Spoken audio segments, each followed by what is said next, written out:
여호수아 24장 1절에서 18절입니다. 여호수아가 이스라엘 모든 지파를 세겜에 모으고 이스라엘 장로들과 그들의 수령들과 재판장들과 관리들을 부르매 그들이 하나님 앞에 나와 선지라. 여호수아가 모든 백성에게 이르되 이스라엘의 하나님 여호와께서 이같이 말씀하시기를 옛적에 너희의 조상들 곧 아브라함의 아버지 나홀의 아버지 데라가 강 저쪽에 거주하여 다른 신들을 섬겼으나 내가 너희의 조상 아브라함을 강 저쪽에서 이끌어내어 가나안 온 땅에 두루 행하게 하고 그의 씨를 번성하게 하려고 그에게 이삭을 주었으며 이삭에게는 야곱과 에서를 주었고 에서에게는 세일산을 소유로 주었으나 야곱과 그의 자손들은 애굽으로 내려갔으므로 내가 모세와 아론을 보내었고 또 애굽의 재앙을 내렸나니 곧 내가 그들 가운데 행한 것과 같고 그 후에 너희를 인도하여 내어노라. 내가 너희의 조상들을 애굽에서 인도하여 내어 바다에 이르게 한즉 애굽 사람들이 병거와 마병을 거느리고 너희의 조상들을 홍해까지 쫓아오므로 너희의 조상들이 나 여호와께 부르짖기로 내가 너희와 애굽 사람들 사이에 흑암을 두고 바다를 이끌어 그들을 덮었나니 내가 애굽에서 행한 일을 너희의 눈이 보았으며 또 너희가 많은 날을 광야에서 거주하였느니라. 내가 또 너희를 인도하여 요단 저쪽에 거주하는 아모리 족속의 땅으로 들어가게 하매 그들이 너희와 싸우기로 내가 그들을 너희 손에 넘겨주매 너희가 그 땅을 점령하였고 나는 그들을 너희 앞에서 멸절시켰으며 또한 모압 왕 십볼의 아들 발락이 일어나 이스라엘과 싸우더니 사람을 보내어 부올의 아들 발람을 불러다가 너희를 저주하게 하려 하였으나 내가 발람을 위해 듣기를 원하지 아니하였으므로 그가 오히려 너희를 축복하였고 나는 너희를 그의 손에서 건져내었으며 너희가 요단을 건너 여리고에 이른즉 여리고 주민들 곧 아모리 족속과 브리스 족속과 가나안 족속과 헷 족속과 기르가스 족속과 히위 족속과 여부수 족속이 너희와 싸우기로 내가 그들을 너희의 손에 넘겨주었으며 내가 왕벌을 너희 앞에 보내어 그 아모리 족속의 두 왕을 너희 앞에서 쫓아내게 하였나니 너희의 칼이나 너희의 활로서 이렇게 한 것이 아니며 내가 또 너희가 수고하지 아니한 땅과 너희가 건설하지 아니한 성읍들을 너희에게 주었더니 너희가 그 가운데에 거주하며 너희는 또 너희가 심지 아니한 포도원과 감람원의 열매를 먹는다 하셨느니라.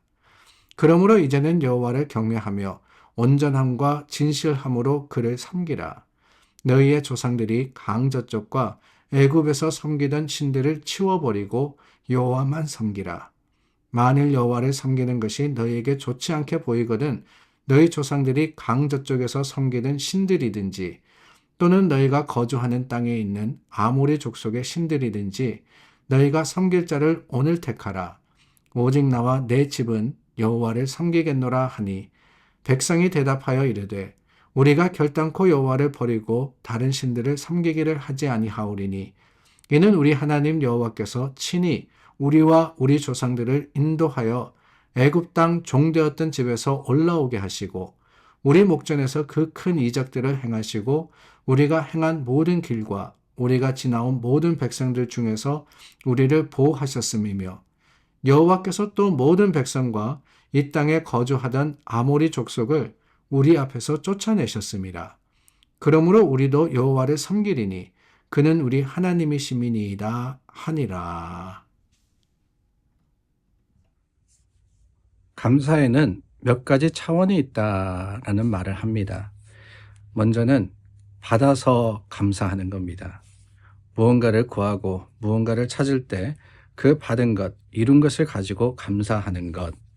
예를 들어서 아버지에게 용돈이 필요합니다 라고 했을 때 그 용돈을 받은 아이가 감사합니다 라고 하는 것, 그게 받아서 하는 조건적인 감사의 모습입니다. 그런데 한 차원 더 높은, 한 단계 더 높은 감사는 비교해서 받는 감사가 아닌가라는 생각이 들어요. 어제보다 나아진 오늘의 삶. 어제는 없었지만 오늘은 가지기 때문에, 아니 더 나아가서는 남들과 비교해서 내가 남들이 없는 것에 대해서 가진 것을 감사하는 것.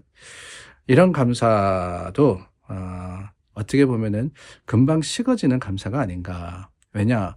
내가 남보다 더 가지면 좋지만은 그렇지 못할 때가 더 많거든요. 근데 세 번째 감사의 단계는 다름이 아니라 찾아서 하는 감사가 아닌가라는 생각이 듭니다. 기억해서 하는 감사. 감사할 수 있는 것이 무엇일까? 아니, 지금 내 삶이 힘들고 어렵다 할지라도 그 속에 내가 여전히 감사할 수 있는 것이 무엇일까? 그래서 그 작은 것이지만은 그것을 감사하는 모습. 이게 더 높은 차원의 감사가 아닐까요? 많이 가져서가 아닙니다. 받아서도 아닙니다. 그러나 주신 것에 감사하는 것.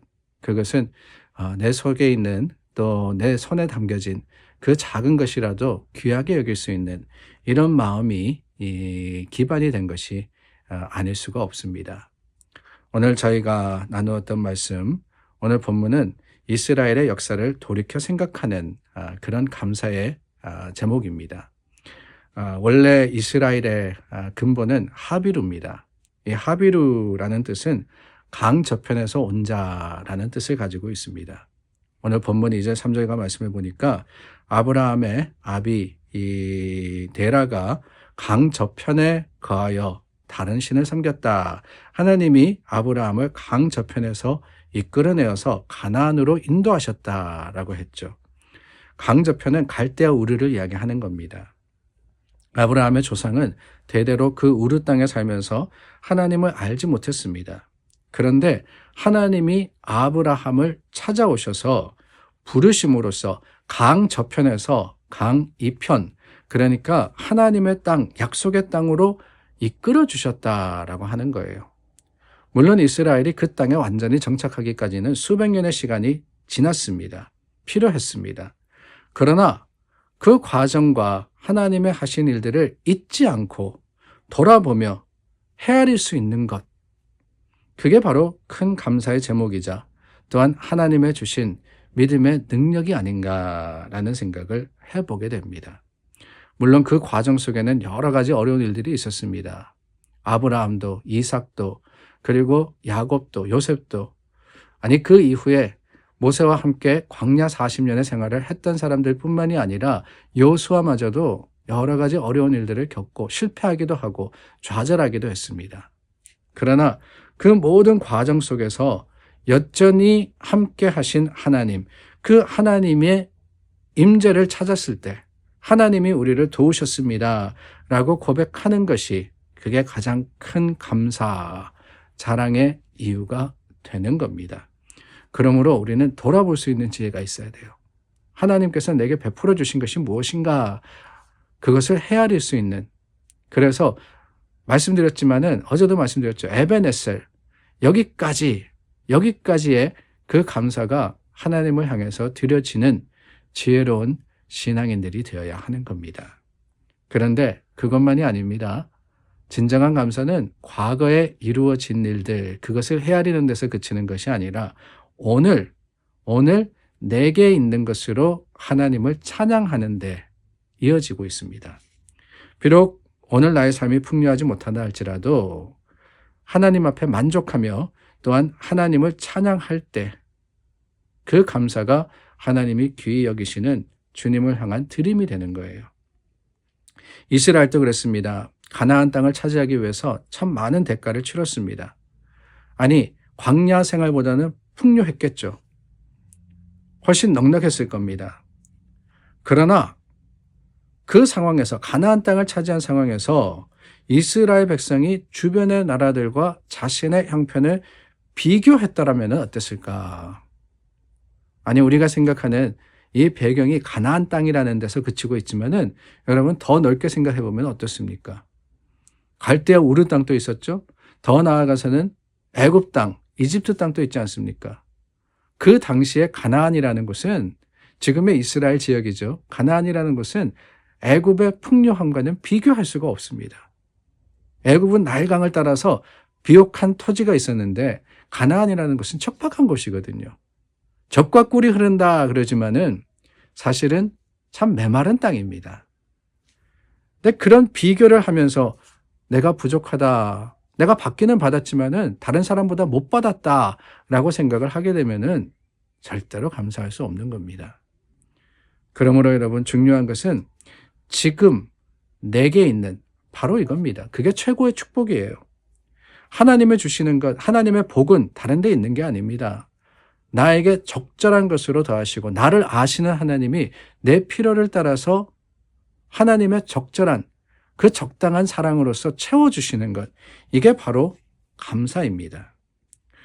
늘 부족하다고 생각하는 것도 아니고 넘쳐서 교만한 것도 아닙니다. 그래서 항상 적절하게 주시는 하나님을 우리는 고백하는 거 아닙니까? 주어진 상황에 감사하지 못하면 절대로 더 나아진다고 감사할 수 있느냐? 그러지 못해요. 더 많이 가져서가 아니라 지금 내게 있는 것, 그것도 하나님의 계획과 섭리 가운데 있음을 고백할 때 우리의 감사는 믿음의 능력이 되는 겁니다. 그럴 때 하나님이 주시는 가장 큰 감사의 능력이 우리 가운데 임하게 되죠. 그게 뭐냐? 그게 바로 소망입니다. 그게 바로 소망입니다. 앞을 향한 비전을 하나님께서 감사 가운데 우리에게 주시는 거예요. 지금에 만족하는, 감사라는 게 그렇습니다, 여러분. 지금에 만족한다라는 게 아니에요.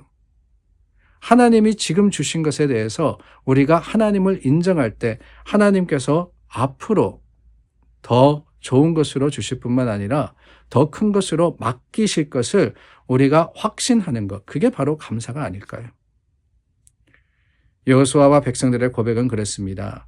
가나안 땅, 사실은 지금은 다 차지했다 그러지만 여전히 여러 가지 위협이 있었고 여러 가지 도전이 있습니다. 그 상황 속에서 감사할 수 있었던 것은 하나님이 앞으로도 책임지실 것이다 라는 확신이 아니었을까라는 생각을 하게 되는 거예요. 감사하는 사람은 그렇습니다. 지금 주어진 상황 속에서 하나님의 꿈을 꾸는 사람이 감사할 수 있는 사람이 아닐까요? 지금은 작다 할지라도 하나님의 뜻 가운데 그것이 하나님의 충만함이 될 것을 우리가 믿고 의지할 때 바로 거기에 감사의 큰 제목이 있을 것을 믿습니다. 여러분, 감사가 식었습니까? 아니, 감사할 일이 없다 싶으십니까? 다시 한번 돌아보기를 원합니다. 그러므로서 감사함으로 하나님께 영광 돌리는 믿음의 사람 그리고 교회가 될 수 있기를 예수님의 이름으로 축원합니다. 기도하겠습니다. 하나님, 작은 제목이라도 감사할 때 하나님께서 더 큰 것으로 맡겨주실 것을 깨닫습니다. 오늘도 하나님 하신 일을 기억하며 오늘 우리 삶에 임하시는 하나님을 인정함으로써 주님께서 이루실 것을 기대하는 우리 모두가 되게 하여 주시옵소서. 예수님의 이름으로 기도드립니다. 아멘. 하나님께 영광 돌리며 주님의 거룩하심을 찬양하는 오늘 하루가 될 수 있기를 바랍니다. 여러분이 있는 곳이 어디든지 찬양이 끊어지지 않기를 주님의 이름으로 축원합니다.